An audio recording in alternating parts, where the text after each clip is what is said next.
From Fox 8 Sports, this is the Final Play, sponsored by your Southern Quality Ford dealers, built Ford tough, and by Ron Austin Law.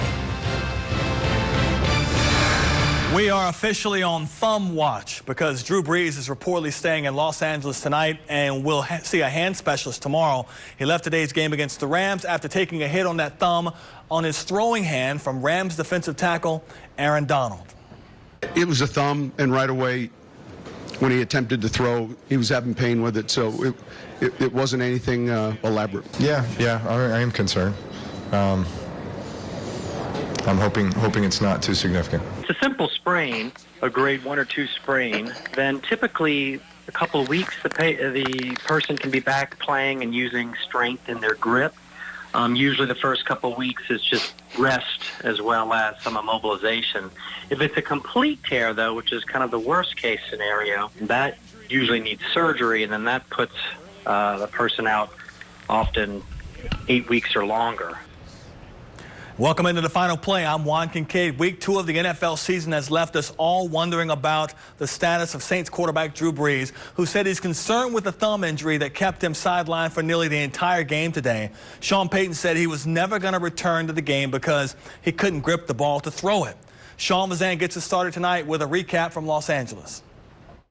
In the first matchup since the infamous NFC Championship game, the Saints and Rams Week 2 matchup here in LA had a little bit of everything. Drama, controversy, and even something they've never dealt with before, an in-game injury that sidelined Drew Brees. Here it is. The right hand of Donald, the right hand, mainly the thumb of Brees, and he's out. It happened early in the first quarter, and Brees looked for Jared Cook on a third down. He hit his thumb on Aaron Donald and didn't play again. Brees' words after the game were brief, but his body language spoke volumes. He did not present his usual confidence. It's all up in the air right now. I'm not sure. Yeah, I am concerned. I'm hoping it's not too significant. I'm hoping for the best and just preparing for whatever the next steps might be according to the evaluation. That will come from a hand specialist. Brees says he'll visit tonight in L.A. In his place, Teddy Bridgewater came in. According to his head coach, had the proper mindset. I thought he was ready to play. And, look, he's a pro. He knows how to win. He knows how to win in this league. So I didn't think we played particularly well around him. You get the opportunity to sit back and get the flow and get the feel for the rhythm of the game, the flow of the game. When you're sitting back and watching, you get to pick up on some of the tendencies that they're displaying. And if you get the opportunity to go in, you have somewhat of some insight on what to expect moving forward. Bridgewater finished 17 of 30 for 165 yards, but did not get into the end zone. The Saints nearly had a touchdown until controversy set in. In the second quarter, Trey Hendrickson came around the end and stripped Jared Goff of the ball. Cam Jordan scooped it up and rumbled for what looked like a score, but the referee ruled it an incomplete pass. That call was eventually overturned, but while the Saints got the possession, the blown whistle negated the Jordan touchdown. I didn't even hear the whistle. I grabbed the ball 15, 20 yards down, and allegedly a whistle was blown. Clearly, a whistle was blown. Where normally you let the play happen. Any referee usually tells you you let the play happen, and then you go back and review the play. When you talk about that's a 10-point swing right there. When we get poor officiating or we get an awful call like that, we can't control that. So our focus this week is going to be on cleaning up the penalties and making sure we got the right guys on the field, too. And for good reason. Things came unglued in the second half. A stout defensive effort in the first half suddenly got sloppy. We would get off the field, and we played a great first half. To come back and let things go the way they did, 2 explosive plays, amassing, easily over 100 yards in the second half. This should never happen. That's something that we got to focus on as a defense. Offensively, the penalties added up, and the Rams' defensive line beat up the Saints' offensive line. Just watch the game. I thought we got whipped up front. And at the end of the day, that's where Sean Payton's focus lies, on how his team can improve, because regardless of the circumstances, Sunday's effort was nowhere near good enough. It was a disappointing loss. I thought in the first half it was kind of a defensive game, field position game. We were comfortable with that, certainly being on the road, and yet I think when we watch this tape tomorrow, we're going to be disappointed with tackling. We're going to be disappointed offensively with how we play, particularly up front, penalties. This will be a hard film to watch for guys. Joined now by Saints Hall of Famer, Fox 8 Saints analyst Deuce McAllister. Let's start with the big news. Drew Brees is out for we don't know how long. Left the game early in the game today. What did you see on that play, and how do you think they adjusted to life without him for the rest of the game? Well, I think that they, tried to stick to what they had game plan wise. But you really didn't win up front enough. It wasn't consistent. They hurt themselves on first down, and really it was a pass on his hand really hit the body of Aaron Donald, his thumb, and it was a third down pass. The pass was to Jared Cook, and it's really unfortunate because, you never really saw them get going, but they still had a chance, and that's probably the most disappointing part about it. I got to tell you, it really puts in perspective just how fortunate Drew has been throughout his whole career. It was pretty accidental play, and accidental things happen all the time in the NFL that cause major injuries, but here we are. But it kind of puts it all in perspective just how available he's been when he gets pulled in the game like that. Well, it definitely puts it in his perspective. Because at one point he and Aaron Donald were both out of the game as far as, you're talking about two stars, two elite players and not available. But for the Saints, Aaron Donald was able to come back in. Drew Brees was not. And so Teddy's in the game. And even, like I said, up until the third quarter, that's a close ball game. Yeah. And you just couldn't get the ball in the end zone. And that's probably the most disappointing part about it. What did you think of Teddy? Up and down. Up and down. I thought, there were some good plays, but at the same time, he didn't get a lot of help from his guys as well. There was some drop passes. He's holding the ball, looking for somebody to get open. So that's the anticipation part he's got to have, but, didn't get a lot of help in that regard. No doubt about that, but, it wouldn't be a Saints-Rams game if there wasn't some form of controversy. We saw it in the second quarter. Trey Henderson makes a great play to strip the ball from Jared Goff.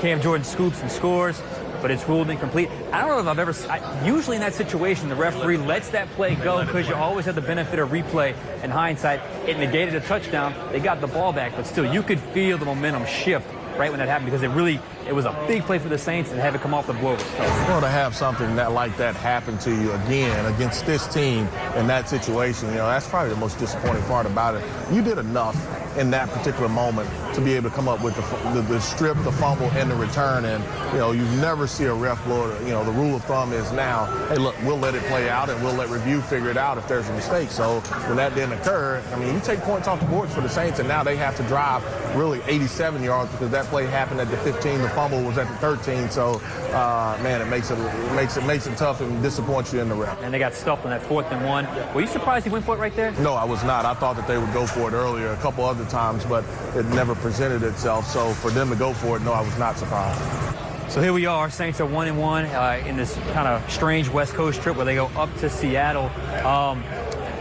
Second half, I thought a good defensive effort all of a sudden fell apart. The tackling got really sloppy in the second half. So it gets a little hot out there, it gets a little warm, and then you're not making the tackles that you normally make.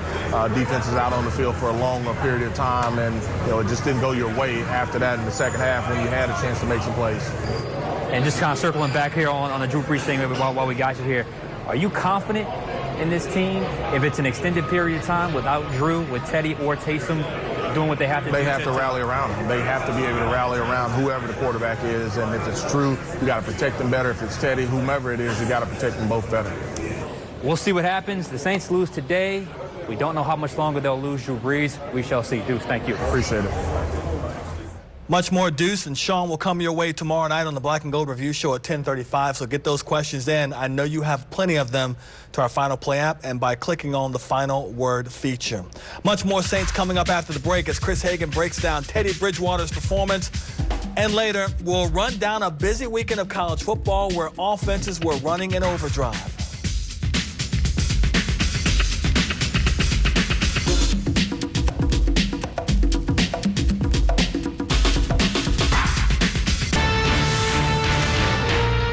Watching the Final Play. It's never a good thing to see the backup quarterback in the game, but after Drew Brees' injury, Saints fans, you may have to get used to seeing Teddy in place of Drew for some weeks to come. Chris Hagan has more on Bridgewater's day against the Rams. As head coach Sean Payton put it rather bluntly after the game, it didn't matter who was in at quarterback. The way they were beat along the offensive line, it would have been hard for anyone to make plays. But since Teddy Bridgewater could be the Saints' starting quarterback for a little while, it's worth examining how the black and gold may operate differently, even though Coach Payton insists that wasn't the case in L.A. Nope, we didn't have to change a lot. The first Bridgewater drive of the day showed a team that lost its composure with Breeze leaving the game and struggled to get it back. The first factor affecting Bridgewater's performance was the Saints' inability to run the football. Then, on the next two plays, even when it appeared that they were able to execute successful second and long calls, penalties pulled them right back. They went from 1st and 10 at the Rams' 34, within Lutt's field goal range, to punting on 4th and 28 from their own territory. It's hard to win any game when you know, every positive play you make it ended up coming back. It's hard to win any game, especially against a good team like the Rams. He's a pro. He knows how to win. He knows how to win in this league. So I didn't think we played particularly well around him. And I think when we watch that tape tomorrow, it's not going to be pleasant for some guys. The second half, however, was where things truly spiraled for the Saints. In need of a response after a Rams touchdown, Bridgewater suffered back-to-back sacks on a drive that was ultimately a 3-and-out possession. The first, a product of Clay Matthews beating Josh Hill around the edge. The second, from a simple 4-man rush and Bridgewater's lack of pocket awareness, which could be attributed to the lack of real game reps. Honestly, I think they were just more physical. We knew that it was going to be a physical battle, and we knew that the most physical team would walk away with the win. And, it showed on the stat sheet and it showed on the scoreboard. Bridgewater insists that he wasn't nervous and that he feels good within the offense, especially with the year under his belt. But as Teron Armstead put it, the Saints offense is Drew Brees, for sure. He's been doing this for a long time. So they'll certainly have a bit of adjusting to do going forward. Reporting on the Saints, I'm Chris Hagan for the Final Play. Chris, thank you very much. All good points. Keeping an eye on that going forward. If you're looking for a leg up in fantasy football, check out Chris Hagan's Extra Point blog on fox8live.com and our Final Play app. From advice to who to start and sit to forward-thinking strategy, Chris has all of that for you. The Saints' next opponent, Seattle, went into Pittsburgh today and handed the Steelers their second loss to open the season. Russell Wilson had himself a day, 300 yards passing, 3 scores. The Seahawks remain undefeated on the season, beating the Steelers 28-26. And Sean Vazan will be following the Saints to Seattle, where they'll practice this week. His reports will start tomorrow at 5 o'clock. And, of course, Drew Brees' situation, he'll stay in L.A. tonight and will be reevaluated tomorrow, seeing a hand surgeon tomorrow to find out what's going to happen going forward. We'll keep you posted on that as it becomes available. Up next on the Final Play, it was an offensive overload at both Yeoman and Tiger Stadium last night as Tulane and LSU had the scoreboard operator putting in a little overtime. We'll take you around the booth for all the highlights when the Final Play continues. And for more Saints talk, check out episode 70 of the Fox 8 Overtime podcast. There's plenty on there about today's game, from the loss itself to Brees' injury and the refereeing repeat that Saints fans had to endure in the first half. And for more Tiger talk, that's where you'll scroll back to episode 69 as our guys go deep on LSU's easy win against Northwestern State last night. You can find our podcast on fox8live.com, the Final Play, and Tiger Huddle apps, and wherever you listen to your podcasts.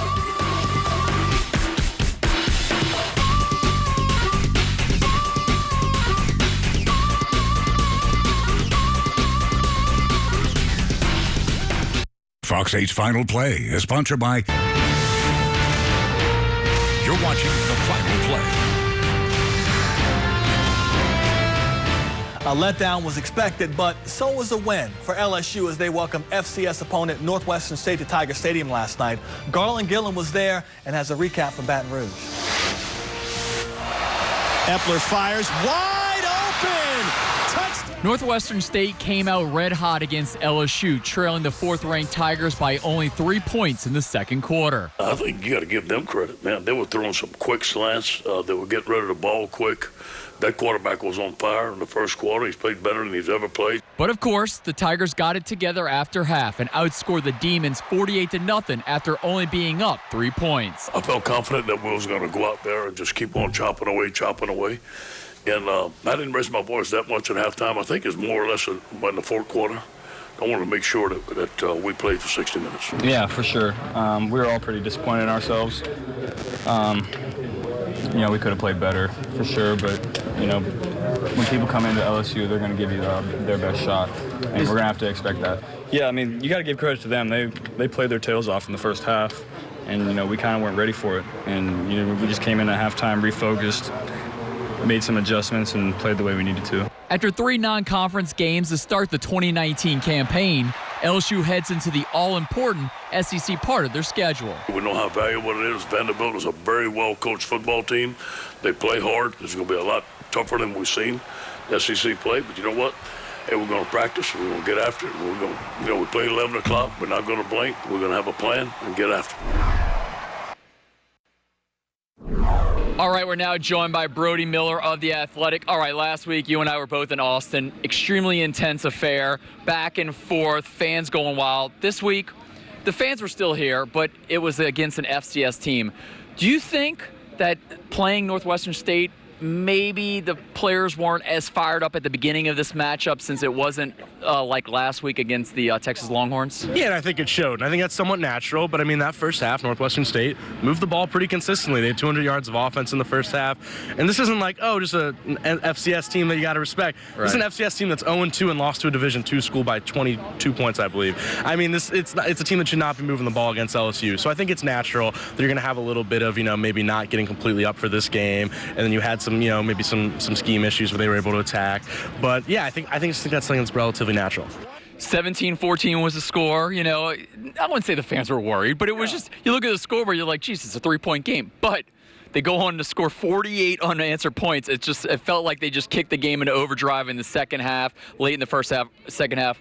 And like they said in the locker room at halftime, then there was no yelling. This team, I feel like, is matured, that they've gotten past that worried level and you're just going after it now. No, it's a good point. I think it's kind of tricky where you're like, do you want to focus on the negative of today or focus on the positive? But if you are going to look for a positive here, it's that, I think last year in a lot of these games, the Southeastern game comes to mind last year, where, they would get in some of these ugly games where they get off to an awkward start. It's natural, but they never really pulled away. They never learned how to bounce back and just take over a game. And like you said, the defense completely shut Northwestern State out in the second half. Offense dominated whenever the starters were in, even when the second backups were in. I just think it was at least showing a little bit of strength of this team that they were able to just respond and take over. Joe Burrow, until you look at the stats later on, the stat book, only 3 incompletions, throws for 373. Another just stellar outing for the senior. Yeah, I think one really interesting thing, and Ed Orgeron talked about in his press conference, was it's fascinating how right now, when they know they need yards, when they need X amount, and they need a little first down, this team goes to the air.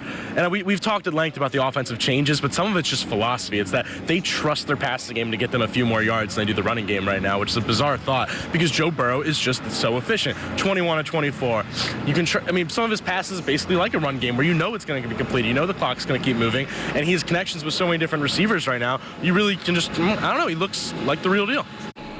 I know it's only 3 games in, and I know there's a lot of other big names out there. Is it even fair to talk about Joe Burrow in a Heisman Trophy conversation 3 games in? Because he's at least putting up the numbers in the yardage so far in these 3 games, and they're going to be a contender probably going throughout the season, which helps in your Heisman race. It's really tricky because, I'm not arguing that Joe Burrow's better than Tua or Trevor Lawrence, right, but I don't think the Heisman really comes down to that often. I think the Heisman comes down to the best narrative, the best storyline, and all these different factors. And Joe Burrow, I think Jalen Hurts is probably the best storyline in college football, but Joe Burrow, if he's the guy who leads LSU to an offensive powerhouse to actually make LSU make this jump and LSU maybe makes a playoff run or something along those lines, I think Joe Burrow is firmly going to be in that competition because that's one of the best stories in the country. Brody Miller, The Athletic. Thanks.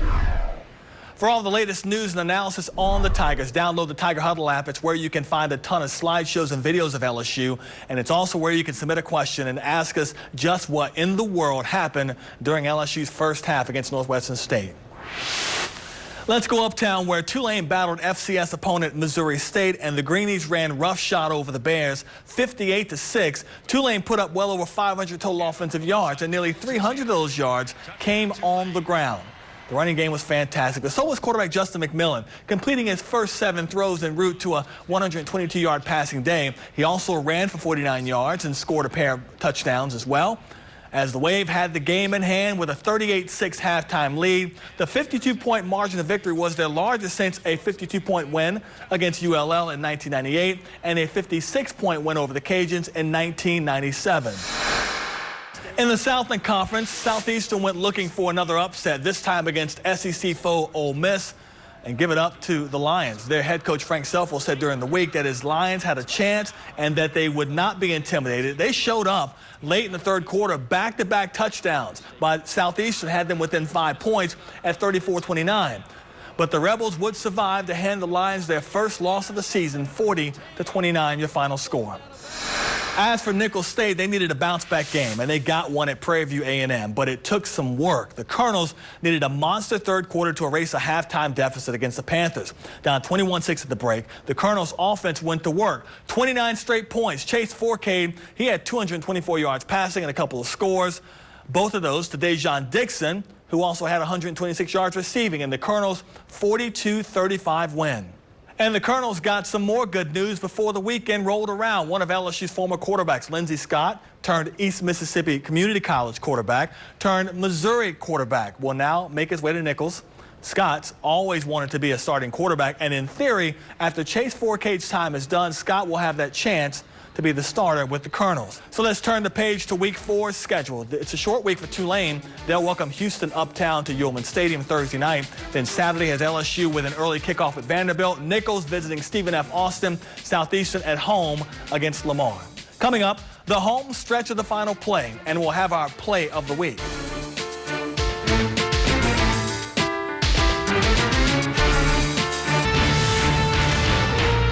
You're watching the final play. Our Fox 8 play of the week takes us back to Ben Franklin's Falcon Field, where Willie Jackson set up Isaiah Travis for the toe drag swag. Great concentration by Jackson, laying out for our Fox 8 play of the week. Make sure you head over to the Fox 8 News app or fox8live.com, where we have highlights and scores from Week 2. Plus, you can catch up on the latest recruiting news, check out our weekly power rankings, and preview next week's big action. And be sure to keep it locked to all of Fox 8's programming this fall. We've got your football fix with all of our shows, beginning with Sunday's Fox 8 Live Tailgate at 10 a.m., and we're wrapping up your Sunday night right now on the final play. Tomorrow, Deuce McAllister joins us with the Black and Gold Review Show. Then on Tuesday, it's our Roundtable Sports Chit Chat. We call it the Fox 8 Overtime Show. Wednesdays are reserved for Game Plan as we get you ready for the Saints' next opponent. And on Friday nights, you know it's high school. High school kids taking center stage, Fox 8 Football Friday at 10:35. And then on Sunday, we do it all over again. And that's our show for tonight. For all of us here at Fox 8, I'm Juan Kincaid. We hope you'll join us again next Sunday night for the final play.